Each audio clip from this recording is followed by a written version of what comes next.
पेशावर में कीमती पत्थरों का कारोबार मांद पड़ गया है। कस्टम हुक्काम की जानिब से ऑनलाइन कारोबार पर पाबंदी के बायस पाकिस्तान पोस्टल सर्विस के जरिए बैरून ममालिक भेजे जाने वाले कीमती पत्थरों के सैकड़ों नमूने वापस किए गए हैं।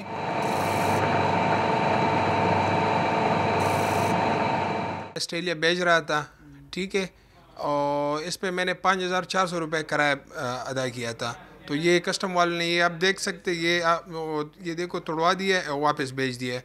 नादिर और कीमती पत्थरों की ऑनलाइन खरीदो फरोख्त पर पाबंदी की वजह से लगभग 2000 से ज्यादा कारोबार से जुड़े अफराद बेरोजगार हो गए हैं। वो लोग जो नेट पे काम नहीं होते, उनके बाहर माल नहीं जाते, उसकी वजह से हमारा लोगों के पास नहीं आते कि हमसे खरीदारी करें। डीलर्स के मुताबिक ऑनलाइन कारोबार के लिए तकरीबन 50 लाख रुपए से जायद डाक टिकट खरीदे गए। पाबंदी से मुल्की ज़ेर मुबादला में कमी वाक़ई हुई, जबकि पोस्टल सर्विस को भी नुकसान का सामना है।